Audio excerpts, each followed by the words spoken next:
There are decent colors for handhelds, and then there are great colors for handhelds. This is a great color.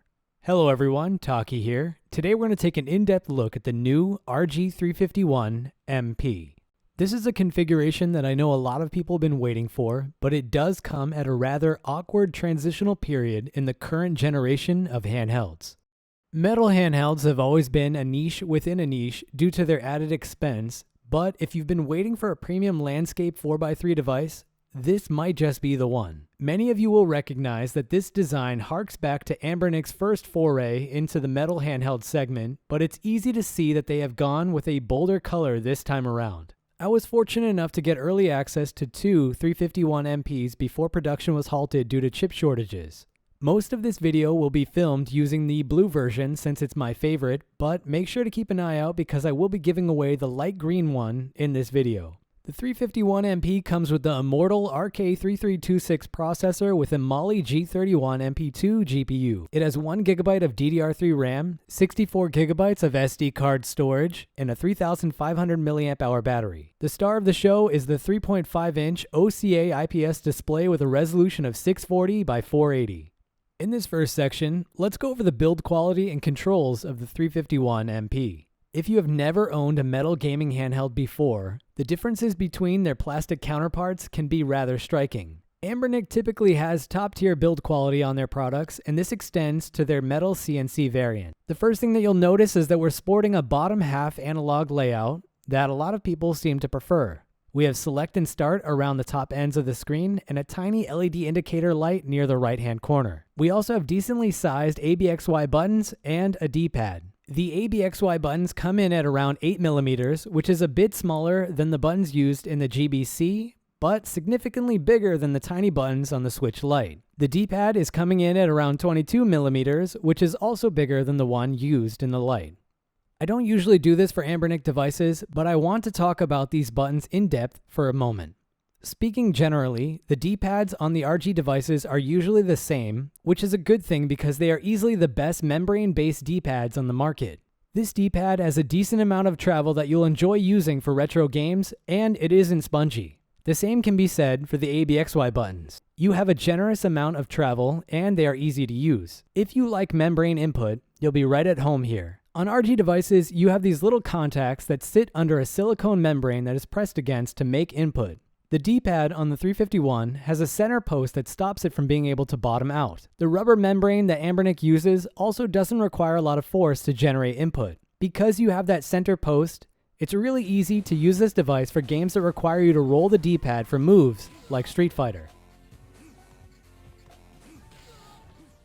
On the top of the device, we have dual shoulder buttons, a DC charging port, an OTG port that I'll show off in just a moment, and a headphone jack in the center. On the back, you'll find Anbernic's branding with the model number and other information printed in the center. We also have two rubber pads on either end to aid with your grip, as this back panel is rather smooth and it can get slippery if your hands get sweaty while you're playing. On the bottom, you have a 16GB TF1 card that holds your OS, a reset button, and a 64GB card in TF2 that holds a bunch of ROMs. On both sides of these are a set of stereo speakers, which we will talk about more in just a moment. Finishing up, the left side holds our volume rocker that shouldn't give you any issues when you're holding this in your hands, and on the right side, we have our power and sleep button. I see a lot of questions about this, so I want to just show off that this does support sleep if you single press the power button. Before moving on, I also want to do a volume and sound quality test because the speaker on the 351MP doesn't sound like it has quite as much bass as the 351M, but the difference is really very minor. Here's a mic'd up comparison of the sound quality.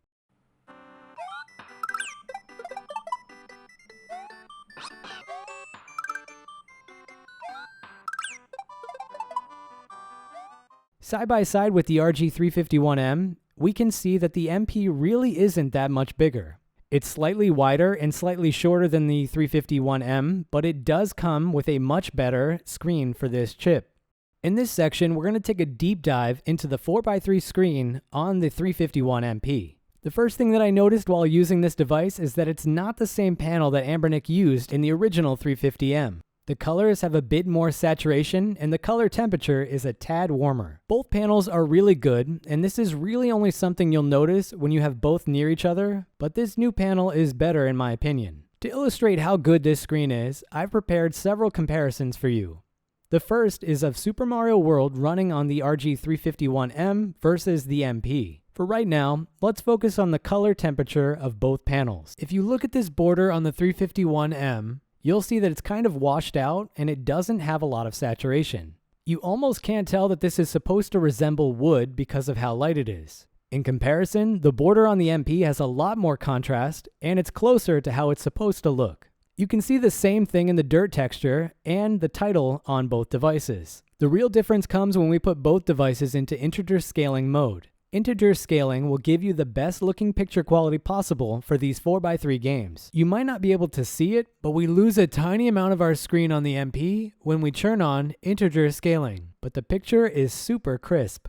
The picture is also crisp on the 351M, but it has a lower screen resolution, so 4x3 games like this one can only run at 1x native resolution. We can attempt to compensate for this by turning on RGA scaling, which will fill out our screen, but it also puts a slight blur on the pixels.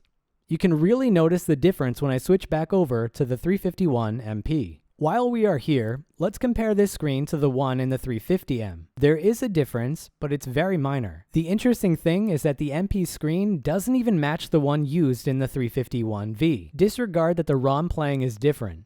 The MP screen is about 5 to 10% brighter, and the picture isn't as warm. It's time to take a look inside to see what they've changed. On the top, we have the 351MP, and on the bottom, we have the 351M. You can see that the side panels on the M are plastic, and this was done to allow the wireless signal to leave the shell. On the MP, we are using the same shell as the 350, so we don't have plastic sides. We also don't have a Wi-Fi chip. One interesting thing is that this board is version 1.3, which is usually the one that's used for mass production.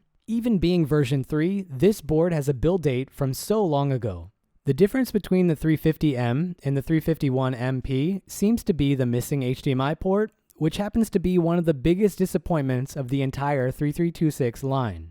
Our build dates for both PCBs are right around a year from each other. One interesting thing in hindsight is how small the battery is on the 350M. It's only 2,500 milliamps, which is much smaller than the one being used in the 351MP. There's probably room for an even bigger battery here, and I wish that they would use these premium handhelds as a vehicle to offer higher specs in key places like this, but they don't.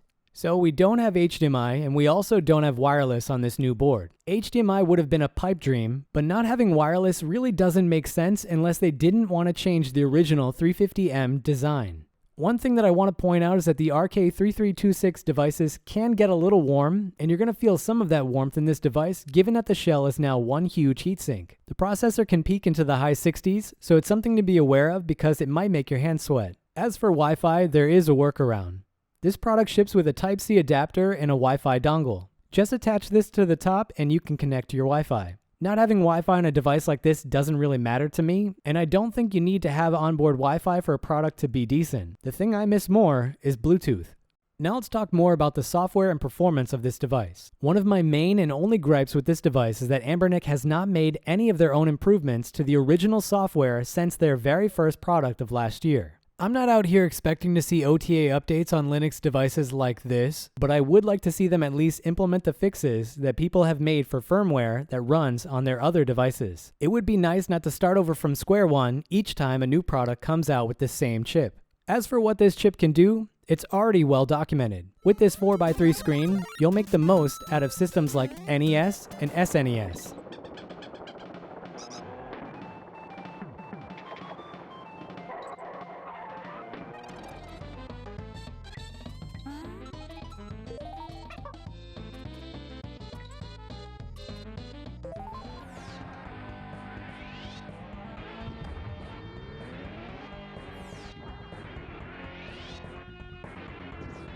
Genesis is also nice on the MP.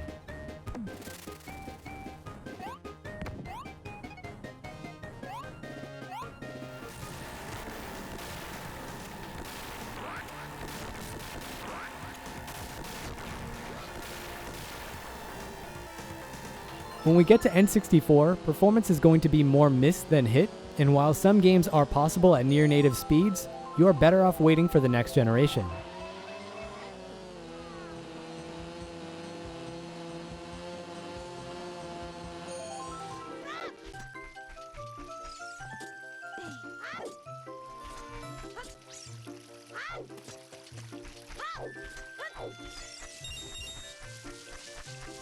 PS1 is a system that runs well here, even if it also runs well on cheaper products.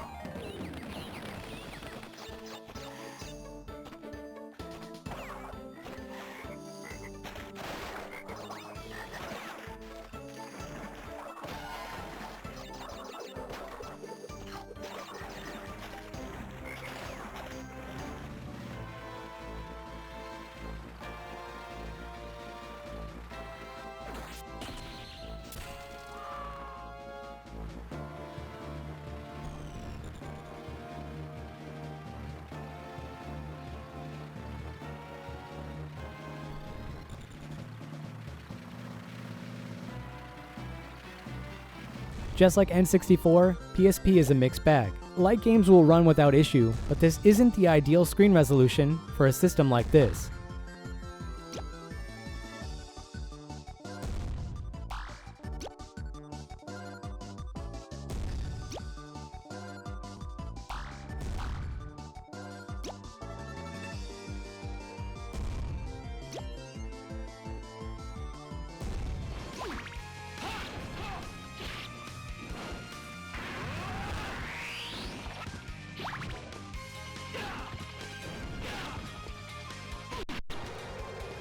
GBA also runs well on this chip, but this isn't the ideal device to use to play those games given how many 3x2 3326 devices are already on the market.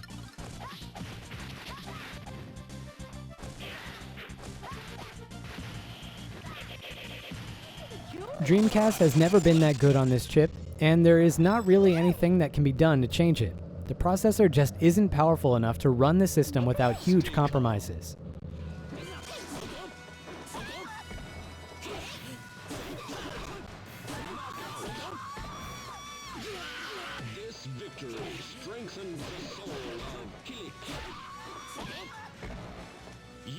That leaves us with DS. This emulator really doesn't require a lot of power to run games, but the current port doesn't perform as well as the Android one. Not having a touchscreen is also something that you have to be aware of.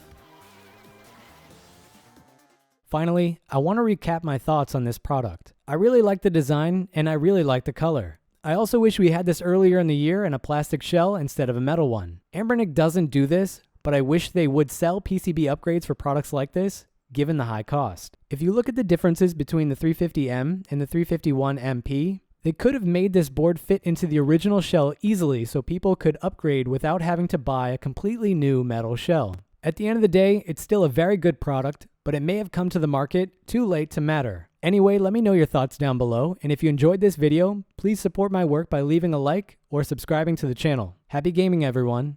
Taki out.